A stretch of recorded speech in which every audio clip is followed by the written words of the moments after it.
¿Qué tal? ¿Cómo le va? Buenas tardes. Me da mucho gusto que nos acompañe y que se encuentre con nosotros en esta onda saludable Radio Vital 1310 de AM, una onda de alegría, una onda de salud y una onda de información. El día de hoy tendremos oportunidad de platicar con la doctora Iris Xochitl Ortiz Macías. Ella es médico especialista en medicina interna y tiene la subespecialidad también de medicina para el paciente crítico, o sea, no es una intensivista. Es de los médicos responsables cuando están en estas áreas donde prácticamente pues está la vida pendiente de un hilo. Ella nos visita del Directorio de la Salud y el día de hoy conoceremos algo de esta especialidad porque, como usted sabe, la medicina interna de alguna manera atiende integralmente sobre todo todos los problemas de salud que están relacionados con los pacientes adultos y sobre todo cuando los adultos pues se encuentran internados en algún hospital. Entonces es muy interesante cómo de alguna manera pues estas dos especialidades de la medicina van de la mano pues para poder sacar adelante a un organismo que ya de por sí pues tiene su desgaste por el simple transcurso del tiempo. Primero vamos a abocarnos a conocer qué es lo que estudia la medicina interna y cómo de alguna manera un médico con esta especialidad pues puede ayudarnos a encontrar quizá algunos problemas que de entrada pues no sabemos ni siquiera con qué especialista acudir. Así es que quédense porque el tema va a estar interesante. El día de hoy Sandy Juárez nos apoya en las dos líneas telefónicas 38 13 13 55, 38 80 21 81 como siempre para que usted nos haga sus preguntas y participe con nosotros haciendo este programa juntos. Carlitos Flores en los controles de audio y la de la voz, como siempre, agradeciéndole la puntualidad. Marcela Valdés, esperando que el tema le resulte interesante. La doctora ya está aquí conmigo, tiene un amplísimo currículum, ella es una investigadora en este momento allí en el Hospital Civil Fray Antonio Alcalde. Tiene su consultorio privado como médico internista, pero básicamente ella se desempeña en el área de terapia intensiva del propio hospital. Entonces tiene muchas cosas que comentar la tarde de hoy y pues vamos a empezar desde el principio. ¿Cuáles son las características de la medicina interna? Y históricamente, digamos, ¿por qué se ha convertido esto en una especialidad que incluso en algunos países como en España, por ejemplo, tiene un gran desarrollo, doctora? Buenas tardes, bienvenida, gracias por acompañarnos. ¿Y qué es la medicina interna? Buenas tardes, gracias por la invitación. Sí, la medicina interna es una especialidad médica que aporta una atención de manera global a ese enfermo, asumiendo pues una responsabilidad amplia de la patología que tiene, desde lo que es la consulta, ese contacto con el paciente en consulta externa, hasta que lo llevamos a las unidades de hospitalización. Requiere pues de ver a ese paciente como un todo. No vemos corazón, no vemos riñón, no vemos aparte, sino que vemos a ese paciente de manera integral, para así poder hacer una historia clínica completa mediante la anamnesis, hacer un diagnóstico diferencial y poder llegar a un diagnóstico certero y dar, por ende, un tratamiento adecuado a esa enfermedad del paciente. La medicina interna es, digamos, la base para la mayoría de las especialidades en medicina. Sabemos que si un dermatólogo, un gastro, un cardio, por ejemplo, un hematólogo, incluso un geriatra, primero tiene que pasar por medicina interna para después hacer la subespecialidad. Sin embargo, cuando uno está viejo, ya tienes un montón de fallas en muchos órganos. Entonces es muy cansado para el paciente que el cardiólogo opine una cosa, que el gastro opine otra, y no le sumemos algún otro padecimiento por ahí. Entonces, digamos que el médico internista, en este caso, digamos, tiene los conocimientos suficientes para poder tratar a un paciente cuando ya tiene este problema, como dicen ustedes, disfunción multiorgánica, donde ya no nada más es una sola cosa la que le falla a uno, sino son muchas que están relacionadas y que es muy importante este trabajo que a veces no se da, desafortunadamente, multidisciplinario para poder llevar a cabo un tratamiento eficaz y sobre todo fácil para el paciente, Porque luego resulta que si te duele esto, pues te falla la tiroides, te falla el estómago, tienes un problema de hipertensión y tienes que tomar algo para el corazón también. Y a eso le sumas, digamos, la falta de adherencia que tenemos a los tratamientos, la mayoría de los pacientes, pues cónchale, tienes que tomarte 8, 10, 9 pastillas y a veces no se cumple. Entonces lo más fácil sería que un solo médico viera, digamos, cuál es el tratamiento más adecuado a las necesidades de cada paciente y entonces sea esto más rápido y más eficaz. ¿Eso es lo que hacen ustedes? Efectivamente, Marcela. Fíjate, el internismo como tal, que es parte de la medicina interna, a veces no es entendido adecuadamente. Se menosprecia. Incluso dice el paciente, entonces usted es un médico general. Ajá. No. El internismo como tal es una manera de trabajar, para el médico, es una actitud en la práctica médica que nosotros como médico fungimos, y este se caracteriza por ese acercamiento de la enfermedad, el ver que el paciente realmente está enfermo, qué enfermedad tiene, en este caso una enfermedad definitiva, y nosotros somos capaces, el médico internista es capaz con sus conocimientos completos de poder tratar a ese paciente, sea un paciente cardiológico, sea un paciente geriátrico, sea un paciente crónico, ¿sí? Una patología médica, más no la quirúrgica, ¿sí? Se tiene que entender muy bien. Una vez que ese paciente ya lo acercamos de manera global, viene también una actitud de manera docente hacia ese paciente, ¿no? Ya que está enfermo y que él se conoce enfermo y ya ahora sí aceptan la enfermedad como tal, porque también es difícil que la acepten.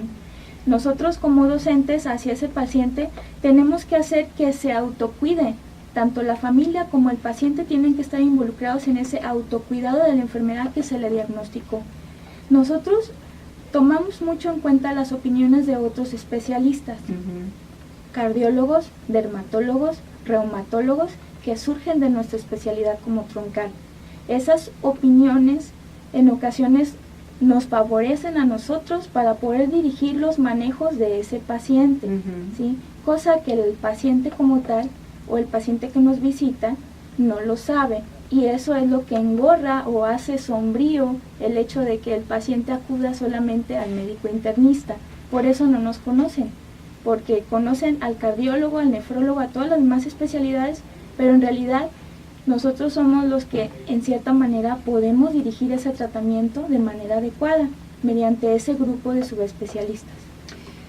Mencionaste algo muy importante, doctora, y que me gustaría hacer hincapié e incluso regresarnos, porque creo que esto es algo que nos falta. Este programa, gracias a Dios, tiene 12 años en el aire. 12 años hablando de que la medicina preventiva es más barata, que nosotros podemos evitar muchas enfermedades y que si fuéramos un poquito más responsables y más comprometidos con este asunto, gastaríamos menos en medicinas y habría menos gente en los hospitales. Incluso ahorita pues es una política de salud pública en nuestro país, esa preocupación que tiene pues el gobierno mexicano como en otras partes del mundo en torno a esta epidemia de la obesidad, de la diabetes, de la hipertensión, que va a ser la responsable de llevar a la tumba a muchísima gente. Sin embargo, y te lo digo por experiencia, porque yo tengo muchos años en este asunto de la medicina preventiva y también estudié salud pública y cosas por el estilo, que es muy difícil convencer, doctora, y convencernos a nosotros mismos de el autocuidado indispensable, no nada más para la adherencia al tratamiento, como yo decía, o sea, que no se te olvide tomarte las medicinas como las indicó el médico, sino además de eso, que hagas lo necesario para no llegar a ese estado en donde ya necesites medicamentos. Tú hablabas de una actividad didáctica, de educación. Yo creo que esto es importantísimo. Me gustaría que nos hablaras algo acerca de eso, o sea, ¿cómo convenzo yo a alguien? Por ejemplo, y a mí me ha tocado a veces cuando hemos hablado de programas de diabetes, que es tan común, gente que me habla por teléfono llorando y diciendo, ¿sabes qué? Me acaban de decir que soy diabética. Yo les digo, es que no te pasa nada, o sea, se puede vivir perfectamente con la diabetes. Si todos comiéramos como diabéticos, habríamos menos gente enferma. Claro. Pero ¿por qué esa actitud? O sea, ¿por qué? ¿Qué es lo que más te encuentras tú cuando tratas de educar a un paciente? Cuando me mandan algún paciente recomendado por otros colegas, lo que me encuentro es indiferencia ante el saber que tengo yo familiares o mi árbol genealógico, alguien de ellos tuvo diabetes, hipertensión, obesidad, hipotiroidismo, todas las enfermedades que hemos escuchado, están indiferentes a ello hasta que ya están enfermos. Una vez que están enfermos, entra la preocupación. Entonces, muchas veces tarde, ¿verdad? Exactamente, y es oye, ¿por qué me va a salir tan caro? Es lo que primero dicen, ¿no? Entonces llega el aspecto económico. Entonces, ¿yo cómo convenzo a mi paciente? Hay un apartado en la historia clínica que dice antecedentes personales patológicos, antecedentes heredofamiliares, en donde nosotros hacemos un consenso de cuáles son esos factores, identificando como tal factores de riesgo individual, los que tiene el paciente en cuanto a sus hábitos alimenticios, si fuma, si es alcohólico, si hace ejercicio o tiene actividad sedentaria, y en los antecedentes heredofamiliares el ver cuáles familiares son diabéticos, cuáles hipertensos, o si alguien en la familia tuvo algún infarto. Entonces todo eso lo utilizamos como herramientas para concientizar a esa persona que aún no está enferma, o si está enferma, a que se cuide y haga caso del tratamiento. Porque sí me ha tocado ver de que veo un paciente, le digo, ok, tiene diagnóstico de diabetes, le iniciamos el tratamiento, lo seguimos a una semana, pero después a las 2 semanas viene el descuido por parte de la familia y también la indiferencia del paciente y el descuido del mismo paciente, dejan de tomar la medicina y es ahí donde ya te llegan de manera grave, ¿no? Aguda, y es donde no podemos actuar esos factores de riesgo y hacer un impacto o un cambio en esos factores, que sí se puede lograr. Educación para la salud, eso es lo que nos falta a muchas personas. Y ojalá pues nos diéramos cuenta que de nosotros depende sentirnos mejor. Y mencionaste algo que es muy cierto, o sea, primero, a ver, vamos a imaginarnos cualquier situación cotidiana. Una persona que empieza a tener problemas de la visión, por decir algo. La diabetes no duele, y eso es algo que a la gente, por eso no la toma en serio, porque como no duele... Pero es nuestro enemigo silencioso, así como el infarto y la hipertensión, ¿verdad? Pero no lo dimensionan los pacientes. Como no me duele, no siento nada, pues ¿qué importa que me tome un refresco o que siga comiendo mi pan dulce, ¿no? Y entonces ahí es donde está el problema, o sea, nos falta ese conocimiento y esa es la intención, por ejemplo, de este programa. Invitar a médicos especialistas para que nos expliquen cómo funciona nuestro organismo, para que podamos llegar a comprender, por ejemplo, qué le pasa a un organismo cuando hay más azúcar de la bebida, por poner un ejemplo muy simple, ¿no? Pero creo que nos falta. Ok, primero, dijiste algo también muy importante, el paciente tiene que aceptar lo que tiene. Este es otro punto importante, muchas veces como que no te la crees, no porque no te duela, sino porque simple y sencillamente dices, ay, no es cierto, ¿cómo voy a tener yo eso? En ocasiones damos importancia a otros factores de nuestra vida, ¿no? Que si por ejemplo tengo depresión o tengo un gasto mayor, entonces le quita importancia a lo que nosotros estamos sintiendo o no nos deja ver, por todas esas situaciones, no nos deja ver que en realidad estamos enfermos o la persona está enferma.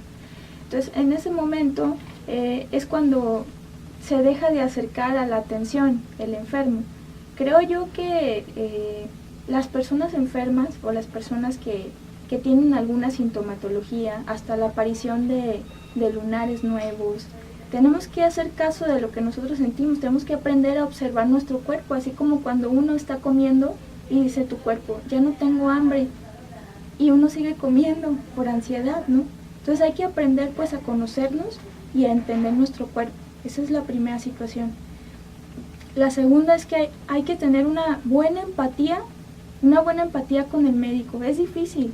Hay médicos que nosotros visualmente, también nosotros vemos como colegas, que visualmente pues nos dan un aspecto duro, ¿verdad? Y eso también es importante para el paciente.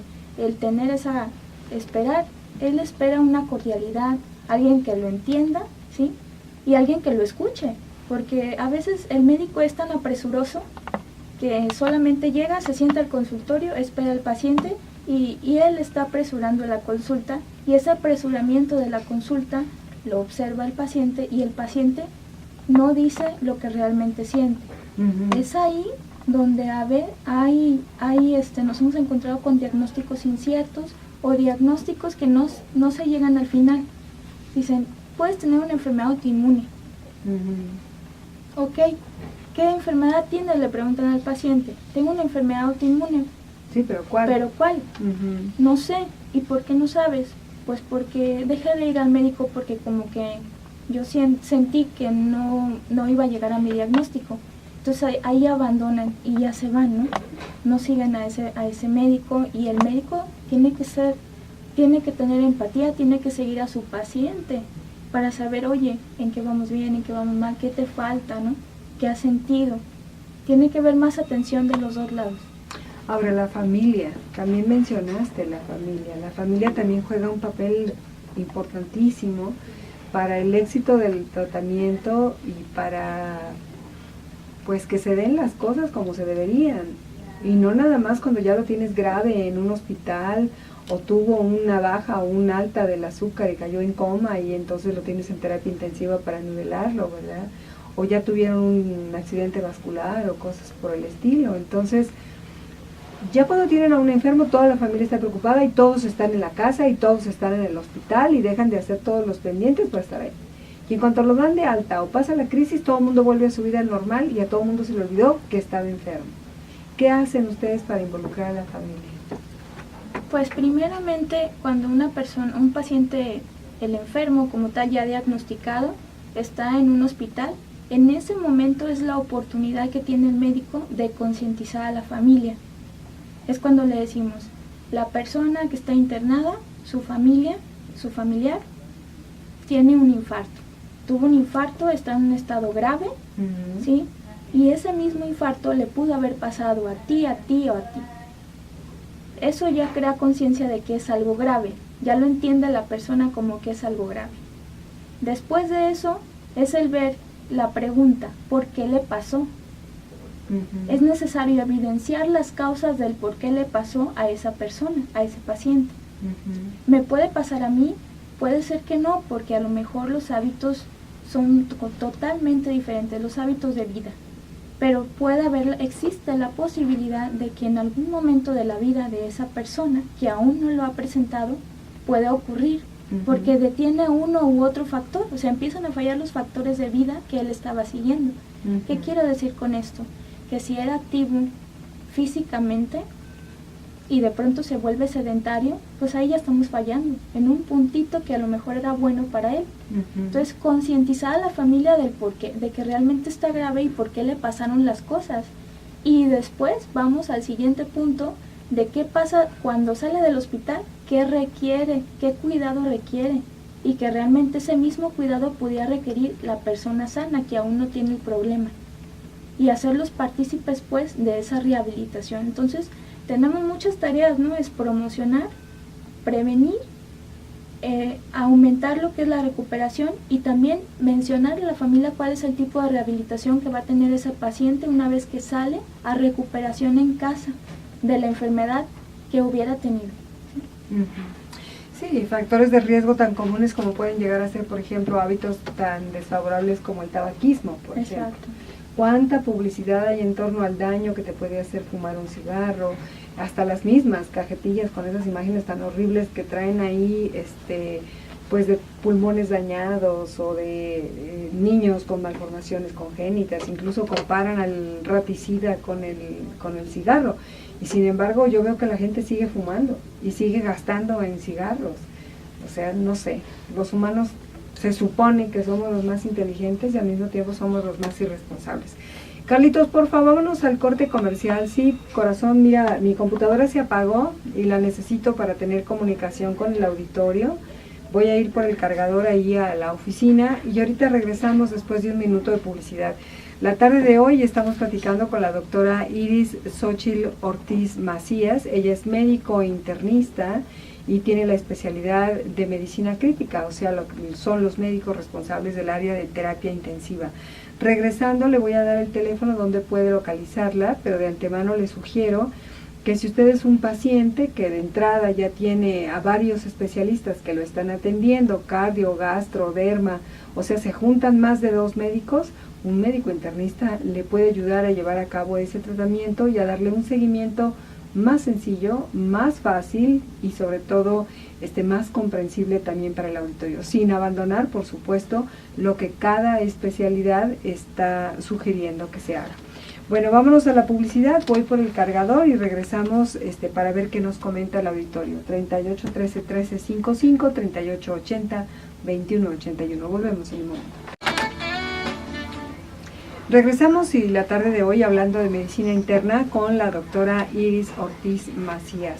El teléfono de contacto para ella, si usted tiene un adulto mayor en casa y le gustaría alguna valoración, pues hágalo. Un médico internista puede ser una muy buena opción para que atienda a su paciente.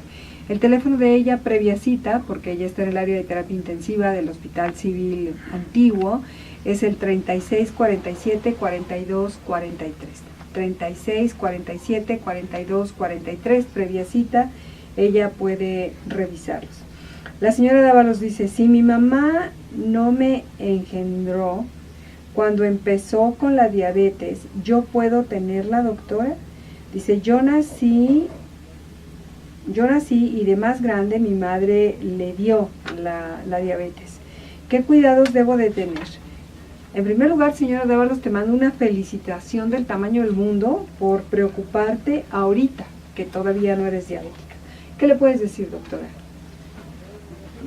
Sí, mira Marcela, con ella, la señora Dávalos, le quiero decir pues que primeramente pues hay genes, nosotros tenemos genes que pues vienen del papá y vienen de mamá en general.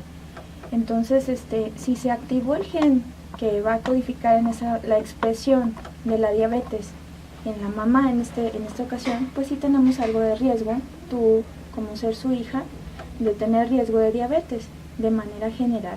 Claro que hay muchísimos factores. Ahora, hay modificaciones en el estilo de vida que tú tendrás que realizar en tu estilo de vida en cuanto a la alimentación, en cuanto a tu ejercicio y en cuanto a tu salud en general. Eso es llevar una dieta acorde a tu organismo, a tu índice de masa corporal.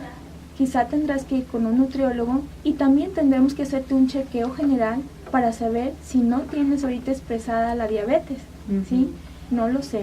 Tendremos que hacerte un chequeo general a ver si no tienes manifestaciones ya dérmicas que orienten a que tú tengas algo de resistencia a la insulina o nos estén diciendo indirectamente que ya tienes algo de riesgo de presentar diabetes, ¿no? Hay que valorarte, pero como te decía hace rato, una felicitación por preocuparte ahorita que no la tienes. Porque hablando de diabetes tendríamos que hacer todo un programa o incluso varios, ya que son muchos los factores que intervienen para que este padecimiento se manifieste. Incluso hay gente que dice, es que le dio un susto y de ahí se le vino la diabetes. Puede ser, porque también, y los doctores no nos dejan mentir, que los factores emocionales y el estrés también propician el desarrollo de ciertas enfermedades. Pero en términos generales te puedo decir que pues la diabetes, y ahorita a la doctora le voy a pedir que nos haga un breve resumen, pues muchas veces no es, digamos, que no tengas la suficiente insulina. Puede ser que tengas tu insulina, pero no la tengas de la calidad que se requiere, por decir algo. Y entonces esto hace que tu organismo tenga que trabajar un poquito más y entonces empieza lo que ella decía ahorita, la resistencia a la insulina, por ejemplo, que si no se cuida, pues obviamente va a derivar en una diabetes en unos años. Entonces yo pienso que ahorita estás en un momento en que sería muy conveniente que te hicieran este chequeo general, que ella te ordenara hacer algunos exámenes, te revisaran de muchas cosas y te dijeran, ok, usted está así, como los mapas esos de los centros comerciales que le dicen, está usted aquí para que sepas a dónde vas. Eso es lo que hace un médico ahorita que están sanos. Usted está así. Y ya cuando sabes cómo estás, entonces ya te dirán qué hacer, que sería lo más lógico, lo más conveniente y lo más adecuado, ¿verdad, doctora? Exactamente. Y sobre todo, señora Dávalos, Sí, hay varios signos y síntomas que, bueno, hacen sospechar de que una persona ya tiene diabetes. Uno de ellos son que si te sientes con más cansancio, te sientes fatigada, hay una pérdida de peso que tú detectes aunque no estés en un régimen alimenticio adecuado o no tengas una actividad física excesiva que esté justificando esa pérdida de peso, o al igual un aumento de peso, así como también el aumento de las idas al baño, a orinar, que sean más frecuentes, que tengas más hambre. Entonces todos estos datos pues pueden hacer sospechar de que algo está pasando en tu organismo. Puede ser diabetes o puede ser alguna otra enfermedad endocrinológica. Así es, hay que revisarlo. Bueno, también nos manda saludos Berta Salcedo, ella nos está escuchando en Riverside, California, y tengo ya tengo la computadora funcionando otra vez, ahorita vamos a ver qué nos dicen a través de internet. Bueno, ya entendimos más o menos lo que hace un médico internista. ¿Qué sucede o cuándo va un paciente a terapia intensiva, doctora? Porque cuando nos dicen está en terapia, híjole, sentimos que casi nos están diciendo ya se va a morir. Marcela, terapia intensiva, es decir, medicina del enfermo en estado crítico, es una subespecialidad que deriva pues de la medicina interna como tal. Es una subespecialidad nueva, casi nadie la conoce. De hecho, tenemos terapias intensivas, pero esas terapias intensivas están vigiladas, por así decir, por otros médicos como cardiólogos, internistas, médicos internistas, médicos endocrinólogos, mas no hay en ocasiones un intensivista ahí que debería de estar. Habemos intensivistas que somos externos a esas terapias y bueno, es importante comentar que sí, ese concepto que tú comentaste, que ya lo conoce la mayoría del público, que es que un paciente ellos piensan que un paciente ya porque está terminal pasa a terapia intensiva, pues es falso. Es una falacia que tenemos que estar eliminando poco a poco porque antes era el criterio, está muy malito, hay que pasarlo a la terapia, ¿no? Y fallecía el paciente, entonces se quedó esa idea de que todos los pacientes que llegan a terapia se van a morir, ¿sí? Desafortunadamente ese es el concepto que hay ahorita. Para quitarlo va a requerir de bastante tiempo para que eso pase. Lo que quiero agregar es que la terapia intensiva, nosotros como médicos intensivistas tenemos una amplia labor y es el detectar cuáles son los factores de riesgo o las enfermedades. Es un paciente que tenemos nosotros con muchos problemas, con muchas enfermedades en un paciente, ¿sí? Que lo puede llevar a otras complicaciones mortales. Lo que hacemos es evitar esa línea, que pase esa línea de que ya está complicado, pero que pueda afectar bastantes órganos, ¿sí? Y que pueda fallecer, por lo tanto. Es necesario siempre que pasa eso, concientizar a la familia y el hacerle ver que ese paciente se puede complicar. Entonces, nuestra labor es hacer que ese paciente complicado no fallezca, ¿sí? Claro que hay pacientes que ya están complicados, que tienen afectados 3 órganos vitales: corazón, pulmón, riñón y la sangre, que también se afecta por una infección, por ejemplo. Cuando ya están afectados esos, tenemos ahora sí que el reto de poder sacar a ese paciente de todas esas disfunciones de órganos para que esté sano y que salga a piso, ¿no? Que salga fuera del hospital. Ahí se nos pone más difícil el panorama, porque la familia está abrumada, la familia está triste, no sabe cómo comportarse, si le puedo hablar a ese paciente, si le puedo decir mis problemas, no sabe cómo dirigirse a esa persona.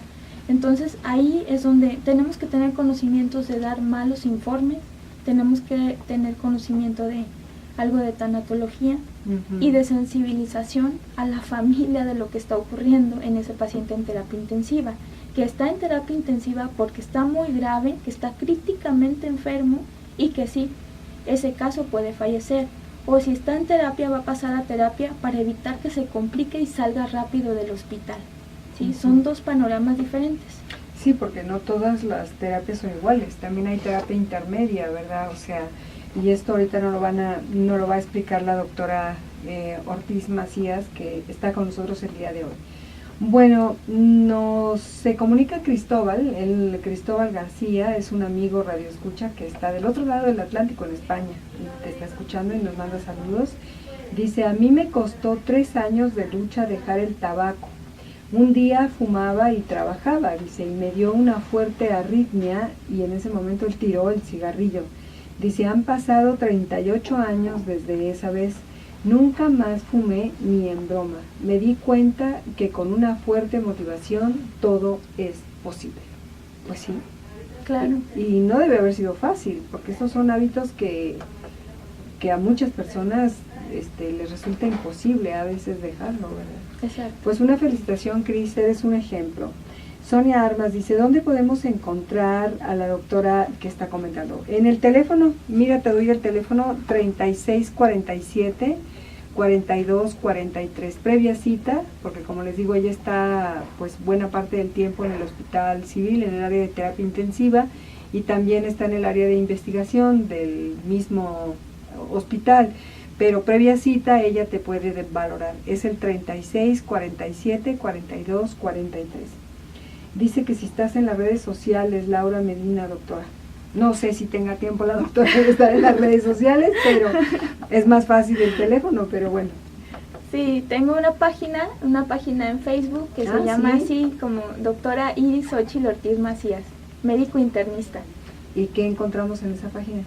Lo que encontramos es información breve de las patologías más comunes que se pueden presentar hoy en día. ¿Qué quiero decir? Diabetes, incluso cuando hay casos de influenza, cómo podemos prevenir la influenza en cuanto a al contagio. También trato de poner publicidad acerca de enfermedad pulmonar obstructiva crónica, el que EPOC. Es el EPOC, el asma. Son varios cortos de enfermedades pues que yo considero que a las personas o al público puede interesar. Ahorita hay que hablar de lo que viene ya con el verano. Y fíjate, doctora, que ayer oía yo un reporte de la Secretaría de Salud en relación a más de 100 pacientes que tenemos aquí en el estado de Jalisco de Chagas. Algo que también muchas veces pues pasa desapercibido y la gente muere por el crecimiento de estos órganos internos, sobre todo del corazón, y que muchas veces ni siquiera se considera, ¿verdad?, como una posibilidad. Exacto. Una de nuestras principales ayudas pues es la colaboración de las autoridades sanitarias, ¿no? Estas autoridades sanitarias pues participan ampliamente en la elaboración de programas preventivos y de conservación de la salud. Esa es la educación que nosotros hacemos. Tratamos de difundir ese conocimiento que hacen los programas sanitarios hacia el público, con el propósito de tratar de disminuir la incidencia de enfermedades, claro, ¿sí? Pero claro, gran labor la tienen estos, ¿no? Bueno, nos queda pendiente el saber, bueno, ya hablamos en términos generales de terapia intensiva, como el COCO, pues, o el alto riesgo de la posibilidad de muerte del paciente. Pero, ¿qué es la terapia intermedia? Que de esa no hablamos. Mira, Marcela, actualmente hay pocos centros que manejan terapias intensivas. Lo vemos en el Instituto Mexicano del Seguro Social.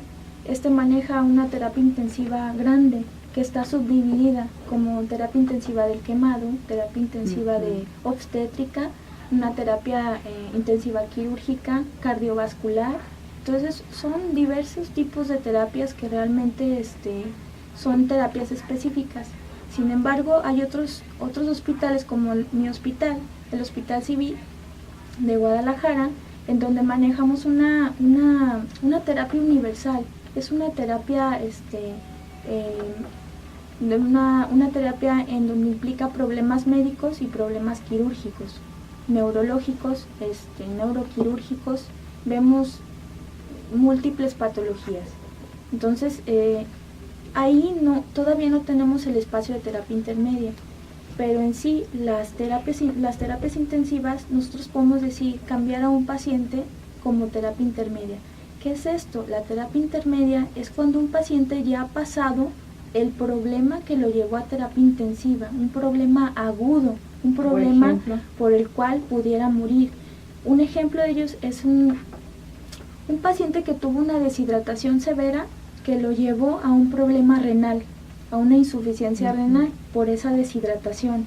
Entonces estuvo en terapia intensiva porque requirió una monitorización más estricta, una monitorización horaria, por así decirte, ya que ese paciente recuperó su estado de conciencia por la deshidratación, se recuperó del estado electrolítico, se recuperó del riñón, ya pasa a un estado saludable, entre comillas, que sería una terapia intermedia, donde ese paciente ya está fuera del peligro de muerte, está estable, exacto, y requiere monitorización, sí, requiere monitorización, pero menos frecuente. Ya no tan estrecha, exacto. ¿no? Ok.